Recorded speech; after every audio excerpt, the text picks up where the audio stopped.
Hi అండి. ఎలా ఉన్నారు ఫ్రెండ్స్? మీరందరూ బాగున్నారా? మీరందరూ బాగుండాలనైతే నేను మనస్ఫూర్తిగా కోరుకుంటున్నాను. ఫ్రెండ్స్ ప్లీజ్ కొత్తగా ఎవరైనా మన ఛానల్ చూస్తున్నట్లయితే please like, share and subscribe అండి.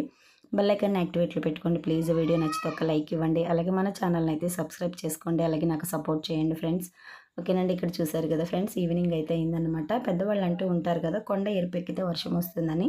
ఇంక ఇక్కడ ఈవినింగ్ అయితే 6:30 అవుతుందండి. సో, ఇంకా మార్నింగ్ మిడ్‌నైట్ ఎప్పుడు స్టార్ట్ అయిందో తెలీదు గానీ, మార్నింగ్ 4:00కి నేను పని చేసుకుందామని లేచేసరికి ఫుల్ వర్షం అయితే పడుతూ ఉందన్నమాట. అందుకే అంటారు పెద్దవాళ్ళు ఏదైనా సరే అనుభవంతో చెప్తారని, వాళ్ళ మాటలు ఏది కూడా తూచా తప్పవన్నమాట.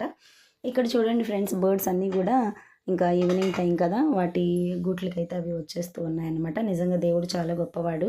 అంటే మనుషుల్ని ఎలాగ సంపాదించుకొని వాళ్ళ తిండిని వాళ్ళ తినమన్నారో, అలాగే ఇంకా బర్డ్స్‌ని గానీ, జంతువులను గానీ ఇంకా అదే విధంగా ఎవరి తిండి వాళ్ళు సంపాదించుకొని తినాలి అనైతే ఇంకా భూమి మీదకైతే వదిలేయడం జరిగిందనమాట. సో, నేనైతే దాన్ని నమ్ముతానండి.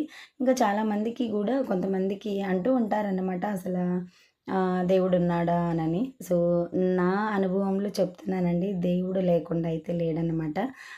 నేనైతే ఖచ్చితంగా దేవుడినైతే చాలా బిలీవ్ చేస్తాననమాట. ఎందుకంటే నా లైఫ్‌లో చాలా జరిగినియనమాట. అంటే కొంతమంది అంటూ ఉంటారు, "నువ్వు దేవుడిని అంత బాగా నమ్ముతావు కదా! మరి నీకేం మంచి జరిగింది?" అని అంటూ ఉంటారనమాట. మంచి జరగనవసరం లేదండి. ఈ ప్రపంచంలో మనం ఒక మనిషిగా ఉన్నామనంటే అదే మనకు దేవుడిచ్చిన గిఫ్ట్ అనమాట. సో, ఏ బర్డ్ గాను, ఏ యానిమల్ గాను పుట్టించకుండా దేవుడు ఒక మనిషి రూపంలో పుట్టించాడంటే ఇంక అంతకన్నా మనకు అదృష్టం ఏం కావాలండి. కాబట్టి నేనైతే దాన్ని నమ్ముతాను. సో, అదే విధంగా మంచి తల్లిదండ్రులనివ్వడం, సో, మంచి తోబుట్టువులనివ్వడం, సో, మన పక్కనున్న వాళ్ళందరూ కూడా మంచిగా ఉండడం, అంతకన్నా ఇంకేం కావాలనైతే నేను కోరుకుంటానండి. కానీ చాలామంది అంటూ ఉంటారు, "అక్క బ్రతకడానికి అవి ఉంటే సరిపోతాయా?" అని అంటూ ఉంటారనమాట. ఓకేనండి. మనం కావాల్సినవి మనమే సంపాదించుకోవాలే తప్ప, దేవుడు కళ్ళు మూసుకొని దేవుడా అంటే దేవుడైతే కూడా ఇవ్వలేడనమాట. సో, మనం కష్టం చేయాలి. ఆ తర్వాతదైతే దేవుడి మీదైతే డిపెండ్ అవ్వాలనమాట. ఇదైతే నా ఉద్దేశం అండి. నేను నా చిన్నతనంలో ఒక జ్ఞాపకం అయితే మీకు గుర్తు చేస్తాను ఫ్రెండ్స్. అదేంటంటే, సో, నాకు పీజీ అయిపోయింది. పీజీ అయిపోయాక ఒక 5 మంత్స్ అయితే నేను ఇంటర్ కాలేజ్‌లో అయితే సో, ఇంగ్లీష్ చెప్పడానికైతే జాయిన్ అయ్యాననమాట. ఒక 5 మంత్స్ అయితే ఉన్నాను. ఆ తర్వాత నాకు కడపలో జాబ్ వచ్చేసిందనమాట. సో, ఆ జాబ్ కూడా మా హస్బెండే చూసారు నాకు. ఓకే. నేను అక్కడ వెళ్లి జాయిన్ అయ్యాను. సో, అంతా బావుంది. ఒక 1 ఇయర్, ఒక 2 ½ ఇయర్ అయితే చేశాననమాట. నిజంగా లైఫ్ అయితే చాలా బావుందనమాట. దేవుడు అనుకోకుండా అయితే నాకు దాన్నైతే ఏర్పాటు చేయడం జరిగిందనమాట. అది మా హస్బెండ్ ద్వారా. ఇంకిలా ఉండంగా మేము ఫీల్డ్ వర్క్‌కెళ్ళేవాళ్ళం ఫ్రెండ్స్. మాతో పాటు ట్రైనర్స్ ఉండేవాళ్ళు, ట్రైనీస్. వాళ్ళము అలాగే మా డీఎం ఉండేవారు. అంటే డిస్ట్రిక్ట్ మేనేజరు. నా డెజిగ్నేషన్ ఏమో డిస్ట్రిక్ట్ ట్రైనింగ్ అడ్మినిస్ట్రేటర్ అనమాట. అంటే డీటీఏ అన్నమాట నాది. ఇంకా అలా ఉంటే ఇంకా మేమందరం ఏం చేసామంటే, ఇంకా డీఎం అండ్ హెచ్ఓ గారి వెహికల్ లేకపోతే ఎవరో ఒకరిని వెహికల్ అడిగి తీసుకొని, ఇంకా మేమందరం కూడా ఫీల్డ్ వర్క్‌కెళ్ళి ఇంకా అంటే సీహెచ్‌సి, పీహెచ్‌సీస్ ఉంటాయి కదండీ! మండలానికి ఉంటాయి గదా, ఆరోగ్య కేంద్రాలు. అక్కడికి వెళ్ళి వాళ్ళకి ఏం కావాలి, ఏం లేవు అనైతే కొంచెము ఆ హాస్పిటల్స్‌లో ఏమన్నా తక్కువగున్నాయా అన్నీ కూడా చూసుకొని వచ్చేవాళ్ళం అనమాట. అలా ఫీల్డ్ వర్క్‌కెళ్ళినప్పుడు సో, మాతో ఉన్నటువంటి ట్రైనీస్ అందరూ కూడా క్రిస్టియన్స్ అన్నమాట వాళ్ళు. మా డీఎం గారేమో హిందూ. నేను కూడా హిందూనే ఫ్రెండ్స్. ఎందుకంటే బిఫోర్ మ్యారేజ్ నేను పచ్చి హిందూ అన్నమాట. నిజంగా కుంకుమ బొట్టు పెట్టుకుంది బయటకొచ్చేదాన్ని కాదు. ప్రతి దానికి దేవుడికి దండం పెట్టందే బయటకొచ్చేదాన్ని కాదు. ప్రతి గుడికి వెళ్ళేదాన్ని. సో, ప్రతి గోపురం దగ్గరికి వెళ్ళేదాన్ని. ప్రతి దేవుడికి కొబ్బరికాయ కొట్టేదాన్ని. ఎందుకండి అంత నేను పీజీ చేసినప్పుడు తిరుపతిలో సో, వీక్ ఒకసారయితే మేము తిరుమలకి వెళ్ళిపోయేవాళ్ళం అనమాట. మా ఫ్రెండ్స్ మేమందరం నడుచుకుంటూనో, లేదంటే బస్సు అలాగా వెళ్ళేవాళ్ళమి. సో, ప్రదక్షిణలకు కూడా వెళ్ళామన్నమాట. సో, ఆ విధంగా చాలా ఎంజాయ్ చేసేవాళ్ళం అన్నమాట. సో, అప్పుడు పద్మావతి యూనివర్సిటీ లేండి. సో, అప్పుడైతే ఇంకా మేము గర్ల్సే ఉండేవాళ్ళం అనమాట. మా రూమ్‌మేట్స్ మేమందరం వెళ్ళేవాళ్ళం. చాలా హ్యాపీగా ఉండిందనమాట. ఒకరోజు ఏం జరిగిందంటే, ఇంకా మేమందరం గూడా ఫీల్డ్ వర్క్‌కెళ్ళాము. ఫీల్డ్ వర్క్‌కెళ్ళినప్పుడు సో, అక్కడ చర్చులున్నాయి. అలాగే చర్చుంది, టెంపులుంది. ఇంకా మా ట్రైనర్స్ మాతో ఉన్న వాళ్ళందరూ గూడా క్రిస్టియన్స్ కదా, వాళ్ళందరూ లోపలికి వెళ్లి ప్రేయర్ చేసుకున్నారు. ఓకే. ప్రేయర్ చేసుకుంటే ఇంక మా డీఎం గారేమో ఫోన్ మాట్లాడుతూ పక్కకు వెళ్లారనమాట. ఇంక నేను ఒక్కదాన్నే నుంచొనున్నాను. అప్పుడు ఫోన్ గూడా మనకి టచ్ ఫోన్ గాదు ఫ్రెండ్స్. మామూలు ఫోన్స్ అనమాట. ఫోల్డర్ టైప్‌లో ఉంటాయి కదా, అలా ఉండేయన్నమాట. సో, అప్పుడు నాకు ఫోల్డర్ ఫోన్ గూడా లేదనమాట. నార్మల్ ఫోను యూజ్ చేసేదాన్ననమాట నేను, నోకియా.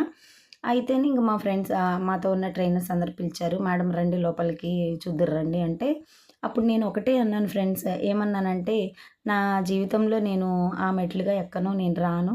నాకు నా దేవుడే నాకు సర్వస్వం. నాకు వెంకటేశ్వర స్వామి సర్వస్వం. నేను మాత్రం ఆ చర్చికొచ్చినైతే నేను ప్రేయర్ చేసుకోను అని అన్నాను.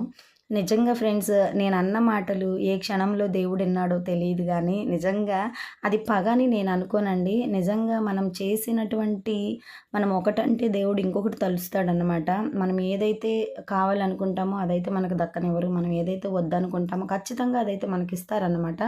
కాబట్టి ఆ రోజు నేను కొంచెం గర్వంగా అయితే మాట్లాడాను. నేను రాను అనని. సో, నిజంగా దేవుడు చాలా గొప్పవాడు. నేను నమ్ముతానండి దేవుడిని. అంటే నేను హిందూయిజంలో ఉన్నప్పుడు కూడా నమ్మాను దేవుడిని. ఎందుకంటే మా అమ్మ వాళ్ళు చాలా కష్టాలు పడైతే పైకొచ్చారు. ఫ్రెండ్స్ మా నానమ్మ గానీ, మా తాతయ్య గానీ, అలాగే మా చిన్నాన్న మేనత్తలు గానీ ఎవరు కూడా సహాయం చేసేవాళ్ళు కాదన్నమాట. మా అమ్మని చాలా వేధింపులకు గురి చేశారప్పుడు. నిజంగా మా నాన్న మంచివారు కాబట్టి ఇంక మా అమ్మని తోడు పెట్టుకొనైతే ఇంక పక్కకొచ్చేసి ఇంక వాళ్ళే ఉండడానికి ఒక స్థలం కొనుక్కొని, అక్కడ చిన్న గుడిసె వేసుకొని, ఇంకా ఆ గుడిసెలో ఉంటూ ఇంకా ఏదో పనులు చేసుకొని మొత్తానికైతే మా అమ్మ, మా నాన్న కష్టపడైతే 4 ఎకరాలు పట్టా భూమి అయితే కొన్నారు ఫ్రెండ్స్. నిజంగా దేవుడు నిజంగా నేను అదే అనుకుంటూ ఉంటాను. తల్లిదండ్రులని ఎక్కడో ఉన్న వాళ్ళని అంత బాగా నిలబెట్టాడంటే దేవుడు లేకుండా ఎక్కడుంటాడండి. ఇంక మా అమ్మ అప్పుడే అంటూ ఉంటారు. ఏదైనా సరే ఇంకా దేవుడికే చెప్తానమ్మా నేను. నన్ను ఎవరేమన్నా అన్నా సరే దేవుడికే అప్పచెప్తాను అని అంటూ ఉంటారు. ఎదురు మాట్లాడకపోతే ఎడం కాలుకి కూడా తగలదని అంటూ ఉంటారు మా అమ్మ. కాబట్టి మా అమ్మని చూసైతే నేను చాలా నేర్చుకున్నాను. నేర్చుకోవాలి గూడా పెద్దవాళ్ళని చూసి. ఎందుకంటే వాళ్ళు ఏదైనా సరే అనుభవంతోనే చేస్తూ ఉంటారనమాట. ముఖ్యంగా అయితే తల్లిదండ్రుల నుంచి మనం నేర్చుకోవాల్సినవి చాలా ఉంటాయి ఫ్రెండ్స్. నేను నిజంగా గర్వంగా చెప్తాను మా అమ్మ, మా నాన్న గురించయితే. ఇప్పటికి గూడా ఒకరి సొమ్ము తినాలని, ఒకరికి చెడు తలచాలని, ఈవెన్ ఎవరన్నా వచ్చి వాళ్ళనికి చెడు చేసినా సరే వాళ్ళ మీద పగ పెట్టుకోరు మా అమ్మ వాళ్ళు. చేశారండి, ఇప్పటికీ చేస్తున్నారు గూడా. ఎందుకంటే మా అమ్మ, మా నాన్న మీద గూడా చేతబడి చేయించిన రోజులైతే ఉన్నాయన్నమాట. కానీ వాళ్ళేం పాడైపోలేదు. చేసిన రోజే ఆ మాంత్రికుడు ఎవరైతే చేశాడో వాడికి ఆహ్, చ కాలు చెయ్యి పడిపోవడం. సో, తనని వాళ్ళ ఇంటికాడ వదలడం, వాళ్ళ పిల్లల్ని, వాళ్ళ వైఫ్‌ని, ఆ కాలు చెయ్యి పడిపోయిన అతన్ని ఎవరైతే మా మీద చేతబడి చేయించారో వాళ్ళే వాళ్ళని సాకారనమాట. ఇంకా ఆ విధంగా మాకైతే తెలిసిపోయింది. దేవుడు మాత్రం మనం పాడైపోవాలన్నా దేవుడేనండి. మనం చెడిపోవాలన్నా దేవుడే. ఏదైనా సరే దేవుడు చెయ్యాలే తప్ప మనిషి వల్ల ఏమీ కాదు. ఇదైతే నేను ఖచ్చితంగా చెప్పగలను. ఓకేనా ఫ్రెండ్స్. నేను దేవుడినైతే నమ్ముతాను. ఓకే. ఇంకక్కడ కట్ చేస్తే ఇంగా ఓకే ఫ్రెండ్స్. ఇంకైతే నేనైతే ఇంకా ఆ స్టెప్స్ అయితే ఎక్కనని చెప్పాను కదా! సో, తర్వాత నేను జాబు ఒక 2 ½ ఇయర్ చేశాను కదా! ఆ తర్వాత మా హస్బెండ్ అయితే క్రిస్టియన్ అనమాట. సో, ఇంక మా ఇంటికొచ్చారు. మా అమ్మ వాళ్ళతో ఒప్పించుకున్నారు. సో, మాకు ఎంగేజ్‌మెంట్ అయిపోయింది. నేననుకున్నాను ఇంకా ఓకే. వాళ్ళు క్రిస్టియన్ అయినా సరే ఇంకా నా దేవుడు నాకే గదా! అని అయితే అనుకున్నాననమాట నేను. ఇంక మా హస్బెండ్ మ్యారేజ్ అయిపోయాక తను చర్చికెళ్ళడం, మా అత్తయ్య వాళ్ళు వెళ్ళడం, మా ఆడపడుచులు వెళ్ళడం, నేను వెళ్ళకపోవడం అంటే అలా ఉండింది. కానీ ఒకరోజైతే నాకు అనిపించిందనమాట. అంటే దేవుడు నాకై నేను మారానని నేను అనుకోనండి. దేవుడే నాతో మార్పించారనమాట. ఒకరోజు అనిపించింది నాకు. నా హస్బెండ్ ఒకటి, నేనొకటా? సో, 2 పడవల మీద కాలేయకూడదు. ఏస్తే అటైనా ఉండాలి, ఇటైనా ఉండాలి అని చెప్పైతే నేను నిర్ణయించుకొనైతే సో, ఇంక చర్చిలకైతే వెళ్ళిపోయాను ఫ్రెండ్స్ నిజంగా. నాకు నిజంగా అనిపిస్తూ ఉంటుంది. నాకప్పుడే అనిపించిందనమాట. ఆ రోజు నేను చేసిన మాట ఈరోజు దేవుడు చూసారా నన్ను ఎంతగా తీసుకొచ్చి కూర్చోబెట్టారో. ఆ మెట్లే ఎక్కనన్నాను. కానీ తీసుకెళ్ళి బలిపీఠం దగ్గర కూర్చోబెట్టాడు నన్ను అనిపిస్తూ ఉంటుందన్నమాట. దేవుడు లేకుండా ఎక్కడికెళ్తాడండి? ఖచ్చితంగా ఉంటాడు. మనం చేసే ప్రతి తలంపులో ఉంటాడు. మనం నడిచే ప్రతి నడకలోనూ దేవుడు ఉంటాడనమాట. కొంతమంది అనుకుంటూ ఉంటారు మనం చేసే పనులు ఎవరు చూడట్లేదని. కానీ గమనించేవాడు గమనిస్తా ఉంటాడు. మనకి వేయాల్సినవి వేస్తానే ఉంటాడండి. అది మాత్రం నేను ష్యూర్‌గా చెప్పగలననమాట. నా అనుభవం ఫ్రెండ్స్ నిజంగా చెప్తున్నాను. నేను రాను అన్న కాడికి దేవుడు నన్ను కూర్చోబెట్టాడు తీసుకెళ్ళి. నిజంగా నాకు ఇప్పుడు నాకు చెప్తున్నా సరే చాలా గూస్ బంప్స్ వస్తూ ఉన్నాయన్నమాట. ఓకే. అలాగనని చెప్పి నేనేం బాధపడలేదండి. ఎందుకంటే ఈరోజు కాకపోతే ఇంకొక రోజైనా మంచి రోజు వస్తది. హ్యాపీగా ఉంటాము అనైతే నేను పెట్టాల్సిన కాడికైతే పరుగులు పెడుతూ ఉన్నానన్నమాట. ఇంక అది దేవుడిష్టం అన్నమాట. ఎందుకంటే అందరి తలరాతలు ఒకేలాగా రాయడండి. మనకు చేతికున్నటువంటి వేళ్ళన్నీ ఒకేలాగా ఉండవు కదా! అదేవిధంగా మన తలరాతలన్నీ కూడా ఒకే విధంగా ఉండవు. వాళ్ళకి డబ్బుంది మనకు లేదు అని కూడా మనము బాధపడాల్సిన అవసరం లేదు. టైమొస్తే అదే వస్తది. ఓకేనా ఫ్రెండ్స్. కాకపోతే రేపు అనే ఆశతో అయితే మనము ఎదురు చూడాలన్నమాట. సో, అదే విధంగా అయితే నేను చూస్తూ ఉన్నాను.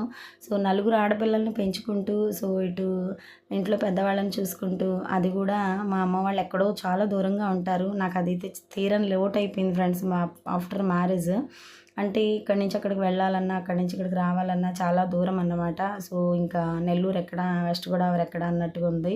సో, చాలా బాధ అనిపిస్తూ ఉంటుందన్నమాట. ఎందుకు దేవుడా నన్ను ఇంత దూరం ఏసేసావు, కనీసం నేను వండుకుంది నా తల్లిదండ్రులకు కూడా పెట్టుకోలేకపోతున్నాను నేను అనైతే చాలా రోజులైతే ఇప్పటికీ బాధపడుతున్నానన్నమాట. ప్రతిదానికి నాకు నా ఫ్రెండ్స్ ప్రతి క్షణం గుర్తొస్తూనే ఉంటారు. నా పేరెంట్స్.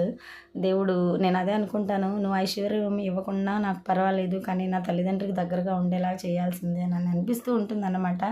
అంటే ఎవరికైనా ఫ్రెండ్స్ తల్లిదండ్రులు దూరంగా ఉంటే సో, ఆ లోటైతే తప్పదు కదా! సో, కొంచెం నేనైతే బాధపడుతూ ఉంటాను. కానీ మా హస్బెండ్ చూసుకుంటారండి నన్ను. కాకపోతే కొంతమంది అంటూ ఉంటారు, చూసుకుంటారు అని అంటావు కదా! అనని. సో, ఖచ్చితంగా నా హస్బెండ్ అయితే నన్ను చూసుకుంటారండి. లేకపోతే అంత దూరం నుంచి వచ్చి నేను ఇక్కడ ఒంటరిగా ఉండలేను కదండీ! ఓకే ఫ్రెండ్స్, ఇదైతే నేను షేర్ చేసుకోవాలనుకున్నాను. మరొక వీడియోతో మీ ముందుంటాను. అంతవరకు బాయ్.